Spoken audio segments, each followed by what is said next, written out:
Hello बच्चों, स्वागत है आपका मेरे चैनल पे। तो आज मैं तुम लोग को बताने जा रहा हूँ कि जो ये स्क्रीन पर ये देख रहे हो प्री बोर्ड फर्स्ट में 55% मार्क्स, ये मैंने एक एग्जाम्पल लिया है।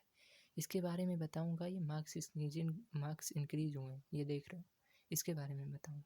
क्या ये पॉसिबल है? बिल्कुल पॉसिबल है। जो आज मैं स्ट्रेटजीज दूंगा तुमको, अगर तुम उसको फॉलो करते हो तो ये बिल्कुल पॉसिबल है और 100% पॉसिबल है। और अगर प्री बोर्ड सेकंड में 95 लाते हो तो बोर्ड्स में 99% क्लियर हैं तुम्हारे। 98% अगर तुम केवल पढ़ाई करते हो, केवल पढ़ाई और किसी बाहरी चीज़ में ध्यान नहीं लगा होता। तो यार देखो, सबसे पहली क्या चीज़ होती है बोर्ड्स में।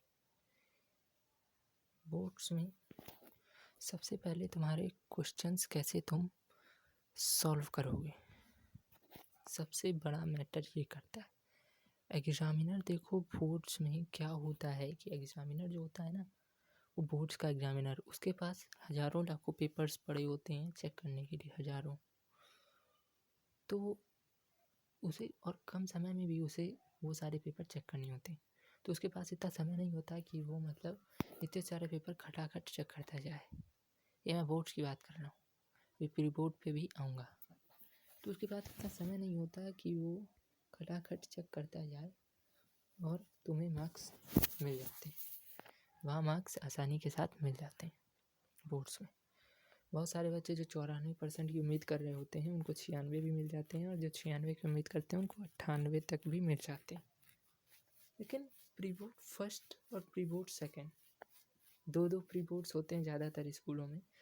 तो प्री बोर्ड में तो ऐसा बिल्कुल भी नहीं होता। प्री बोर्ड में तो हम यही देखते हैं कि स्कूल में ही एग्ज़ाम्स होते हैं, दोनों प्री बोर्ड और स्कूल में ही मार्क्स चेकिंग होती है।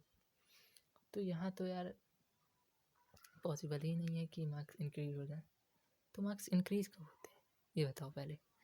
मार्क्स इंक्रीज तुम तब उम्मीद कर रहे हो जब वो एग्जामिनर तुम्हारी सही से चेक ही नहीं कर रहा है, तभी तो मार्क्स इंक्रीज होगा तुम्हारे। अगर वो भी एग्जामिनर सही से चेक करेगा तो तुम्हारे मार्क्स लेस हो सकते हैं, या जितना सोच रहे हो वही होगा। मार्क्स इंक्रीज उसी तो हो रहे हैं। तो यार देखो, प्री बोर्ड फर्स्ट में कोई बच्चा 55% लाता है। कितने? 55%, 55%। अब उसने गलती कहाँ कहाँ की होगी? मान लो जैसे मैं बोलता हूँ कि उसने गलती की इंग्लिश में। इंग्लिश के 2 पेपर होते हैं, इंग्लिश लैंग्वेज और इंग्लिश लिटरेचर। अब प्री बोर्ड में हर टीचर ये चाहता है कि उसका बच्चा बोर्ड्स के लिए ज़्यादा से ज़्यादा प्रिपेयर हो, ज़्यादा अच्छे तरीके से वो प्रिपेयर हो, यही चाहता है। हर टीचर यही चाहता है, यही चीज़ें चाहता है। तो यार इंग्लिश का पेपर है, इंग्लिश लैंग्वेज पहले आएगा। इंग्लिश लैंग्वेज पेपर फर्स्ट होता है इंग्लिश का। तो इंग्लिश लैंग्वेज की बात करते हैं। इंग्लिश लैंग्वेज में क्या होगा, तुम्हारा कंपोजिशन दिया जाएगा। कंपोजिशन अब तुम्हें डिफ़िकल्ट दे दिया गया। ज़्यादातर बच्चे क्या करते हैं, आर्गुमेंटेटिव वाले को सॉल्व करने की कोशिश करते हैं। तो आर्गुमेंटेटिव अगर तुम्हें डिफ़िकल्ट मिल जाता है, तुम उसमें नहीं बना पाते हो सही से, तो फिर तुम किसे चुनते हो, डिस्क्रिप्टिव या नैरेटिव चुनते हो। मान लो अब तुम डिस्क्रिप्टिव पे गए, और तुम्हें सही मिल गया, तुमने लिखा भी, 3 पेज भर दिए तुमने, लेकिन मार्क्स कितने मिले? कंपोजिशन 20 मार्क्स का होता है, 20 मार्क्स में तुम्हें मिले केवल 9 या 10 मार्क्स। क्यों मिले? तुमने गलतियाँ कहाँ कहाँ की। ये पूरा टीचर चेक करके तुम्हें देता है कि तुमने गलतियाँ कहाँ कहाँ की। अगर एक भी सिली मिस्टेक होगा ना तो उस पर तुम्हें गोला लगा दिया जाएगा और वहाँ 0 मिलने तय होते हैं। तो यार सबसे पहले इस स्ट्रेटजी को, इस चीज़ को मतलब देखो कि तुम्हें गोला क्यों लगाया है। तुमने वहाँ गलत किया। तुम्हें जो लिखना था वो तुमने लिखा नहीं। इंग्लिश देखो एक ऐसा सब्जेक्ट है ना, इंग्लिश जो इस बार कंपलसरी सब्जेक्ट है, हर बार कंपलसरी होता है। इंग्लिश एक ऐसा सब्जेक्ट है जो कंपलसरी है। इंग्लिश में अगर तुम कोई भी चीज़ गलत करके आओगे तो तुम अपने टांग पे कुल्हाड़ी मार रहे हो, ये समझ लो। तो यार इंग्लिश में तुमने वो चीज़ गलत क्यों किया टीचर ने तुम्हें? क्योंकि तुमने वो गलत लिखा है। यहाँ सबसे बड़ी होती है कीवर्ड्स की मात्रा। कीवर्ड्स अगर तुम ज़्यादा मात्रा में लिख रहे हो और जगह जगह तुम लिख रहे हो तो फिर तुम्हें मार्क्स मिल लेते हैं, 20 में 20 भी मिलेंगे तुम्हें आराम से। लेकिन यहाँ टीचर क्या करता है कि यहाँ टीचर अगर सही भी लिखा है तो तुम्हें 18 से ज़्यादा मिलते नहीं हैं अमूमन, किसी को भी 2-3 मार्क्स कट कर ही लेता है टीचर्स। तो सबसे पहले यहाँ तुम्हें स्ट्रेटजी बनानी है कि कैसे मैं ज़्यादा से ज़्यादा कीवर्ड्स इकट्ठे करूँ। ज़्यादा से ज़्यादा किसी भी टॉपिक पे सबसे पहले उसको तो देखो। कंपोजिशन में 3 टॉपिक होते हैं, डिस्क्रिप्टिव, नैरेटिव, आर्गुमेंटेटिव, जो बच्चों को ज़्यादा पसंद आते हैं क्योंकि बच्चे ओरिजिनल शॉर्ट स्टोरी वाला और पिक्चर कंपोजिशन वाला टॉपिक छोड़ देते हैं।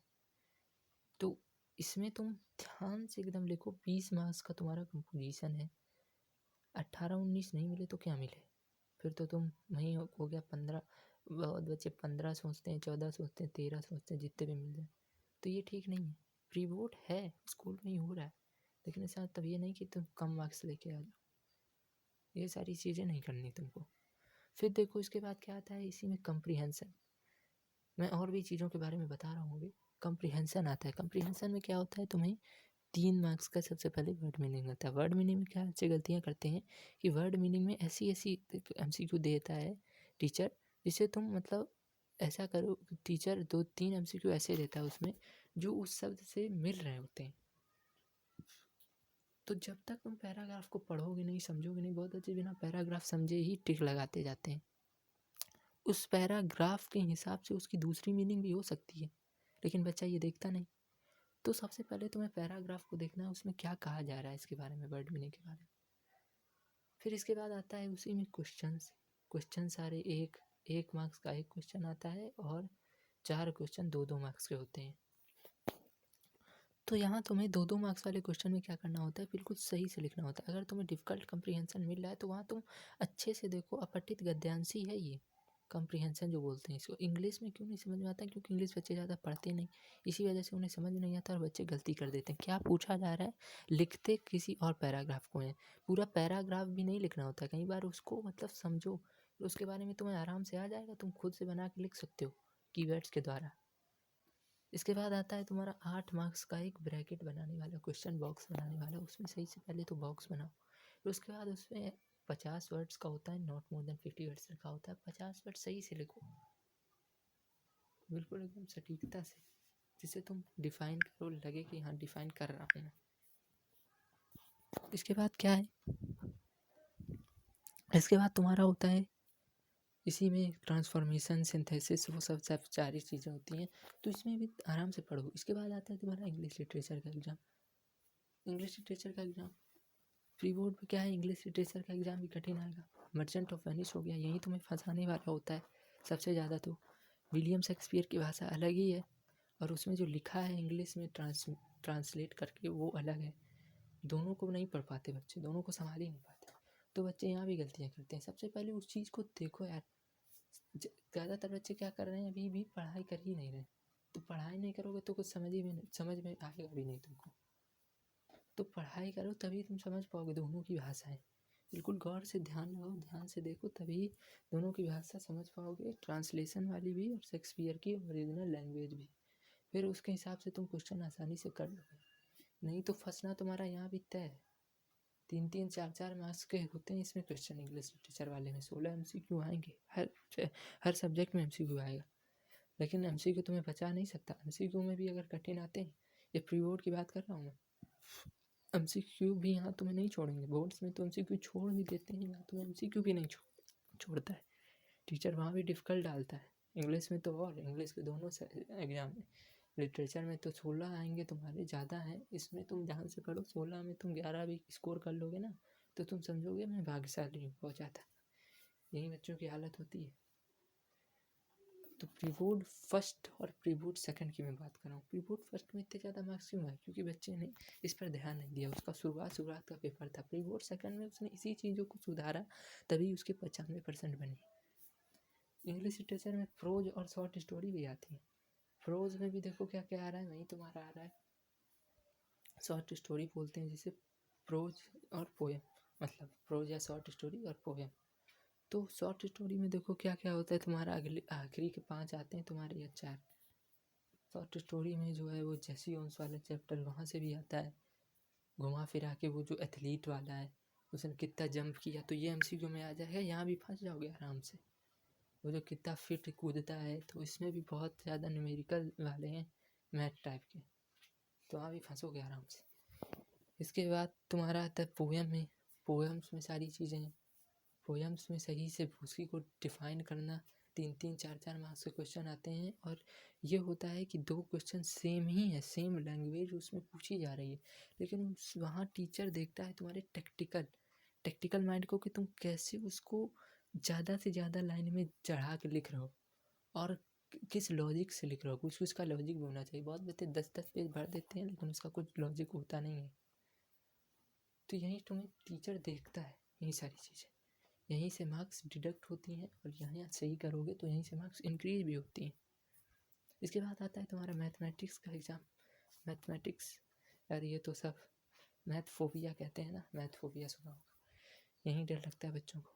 प्री बोर्ड्स तो, और जब बोर्ड्स में बच्चे कम स्कोर कम करते हैं, तो प्री बोर्ड्स में क्या कर पाएंगे। तो प्री बोर्ड्स में पेपर डिफ़िकल्ट मिलेगा, अगर प्री बोर्ड्स में तो और डिफ़िकल्ट मिलता है पेपर। तो यहाँ तो बच्चे तब एकदम कहते हैं ना कि भूले भटके हो क्या, नहीं हो जाते हैं। प्री बोर्ड्स में क्या होता है, मैथमेटिक्स का तुम्हारा चैप्टर है जीएसटी, बैंकिंग शुरुआत के। इसके बाद सर्विसेज वाला चैप्टर है, लीनियर इक्वेशन कर दोगे, क्वाड्रेटिक इक्वेशन में फंसा देता है टीचर, यहाँ करके दिखाओ तुम। वर्ड प्रॉब्लम्स में तो आराम से फंसना तुम्हारा तय है। जो बच्चा पढ़ेगा नहीं वो यहाँ फंसेगा वर्ड प्रॉब्लम्स में, ध्यान रख लो मेरी बात को। डिस्क्रिमिनेंट वाले क्वेश्चंस में भी बोर्ड्स में कर लोगे, प्री बोर्ड्स में कर ही नहीं पाओगे, गारंटी देके कहता हूँ। तो पढ़ो, यही सारी चीज़ें हैं जो प्री बोर्ड फर्स्ट और प्री बोर्ड सेकंड को मतलब एक कंपेरिजन करती हैं। तभी तुम्हारे 2-2 प्री बोर्ड्स होते हैं, जिससे बच्चा हर सब्जेक्ट में अपने मार्क्स इंक्रीज कर सके, बोर्ड्स के लिए वेल डेवलप हो सके। कुछ स्कूल 3-3 प्री बोर्ड कराते हैं, यही उनका कारण होता है। इसके बाद तुम्हारा इसी में आता है फैक्टराइजेशन, जो तुम वो कर लो। 7 चैप्टर रेशियो प्रोपोर्शन, वो भी कर सकते हो। 8th है मैट्रिसेस, 9th है एपी वाला। 10th वाला क्या है तुम्हारा, कोऑर्डिनेट ज्योमेट्री, यहाँ से शुरू होती है, उसमें ज़्यादा ग्राफ वाला है, तो वो भी कर लो। 11th में क्या है, 11th में भी बच्चे फंसते हैं। 11th है तुम्हारा शायद motion in straight line. 11th 12th में इसी तरीके के चैप्टर हैं, यहाँ भी फंसोगे। 13 चैप्टर सिमिलरिटी वाले में भी आराम से फंसोगे। सर्कल तो और बच्चों को मतलब एकदम गुमराह कर देता है। सर्कल में तो और बच्चे समझ ही नहीं पाते हैं क्या बोल रहा है। Angle T S P equal to angle Q R S, यहीं बच्चे फंसते हैं। इतना बढ़ा चढ़ा के लिख दिया जाता है। प्री बोर्ड तो प्री बोर्ड है, तो यही सारी चीज़ें तुम्हें एकदम सही से पढ़नी है। क्या एंगल, टेंजेंट, आर्क, ये सारी चीज़ें। कंस्ट्रक्शन वाला चैप्टर है, ट्रिग्नोमेट्री है, sine square theta, cos square theta, question बना के लिख दिया बस। आता ही नहीं यार, हो ही नहीं रहा है, बन ही नहीं रहा हमसे। पढ़ोगे नहीं तो कैसे बनेगा, पढ़ना पड़ेगा ना इसके लिए। बिल्कुल स्ट्रेटजी बनाओ, एकदम स्ट्रेटजी तैयार करो। स्ट्रेटजी क्या है, ट्रिग्नोमेट्री में हर फॉर्मूले दिए होते हैं। फॉर्मूला क्या होता है, sine square theta, cos square theta, ये सारी चीज़ें, टेन स्क्वायर थीटा, ये सारी चीज़ें। बोर्ड्स के पेपर लगाओ, बोर्ड्स के प्रीवियस ईयर के क्वेश्चंस देखो, पेपर सॉल्व करो, प्रैक्टिस पेपर सॉल्व करो, स्पेसिमेन पेपर सॉल्व करो प्रीवियस ईयर्स के। इससे तुम्हारा जो दिमाग है ना वो बढ़ेगा। मैथ्स हो गया। इसके बाद आता है फिजिक्स का एग्ज़ाम। फिजिक्स का एग्ज़ाम भी प्री बोर्ड्स में कठिन होता है। मूवमेंट ऑफ फोर्स तुम्हारा पहला चैप्टर है, इसके बाद भी कई कठिन चैप्टर इसमें भी हैं। 10th वैसे फिजिक्स, ये सारी चीज़ें जो हैं, फिजिक्स केमिस्ट्री मैथ्स, ये सारी चीज़ें उतनी कठिन नहीं होती जितनी ये 12th में होती हैं, लेकिन फिर भी पढ़ोगे नहीं तो हर सारी चीज़ कठिन ही लगेगी। कैलोरीमेट्री से घुमा फिरा के क्वेश्चन आते हैं। इसके बाद आता है केमिस्ट्री, उसमें भी ऐसे ही क्वेश्चन आएंगे, रिएक्शंस आएंगे। ऑर्गेनिक केमिस्ट्री में तो और यहीं से ऑर्गेनिक केमिस्ट्री तो थोड़ा इंट्रोडक्शन दिया जाता है, इसी में बच्चे फंस जाते हैं, क्योंकि 11th वाला उतना बेसिक होता नहीं है। 11th में डिटेल में दिया जाएगा, 12th में तो उतना पता नहीं होता, थोड़ा बहुत दिया जाता है, तो उसी में बच्चे फंस जाते हैं। इसके बाद तुम्हारे अलग अलग सब्जेक्ट्स होते हैं।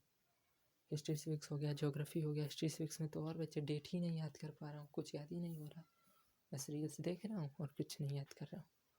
यही सारी चीज़ें करते हो तुम लोग। ज्योग्राफी हो गई, ज्योग्राफी में भी वही हालत होती है बच्चों की। तो इसके लिए स्ट्रैटेजी बनाओ। अब बहुत दिन कम समय है, pre board first, pre board second, यही चीज़ें। प्री बोर्ड सेकंड आने वाला है, इसके लिए प्रिपेयर हो जाओ, तैयार हो जाओ, डट के सामना करना है तुम्हें, कोई डर नहीं। थैंक्स।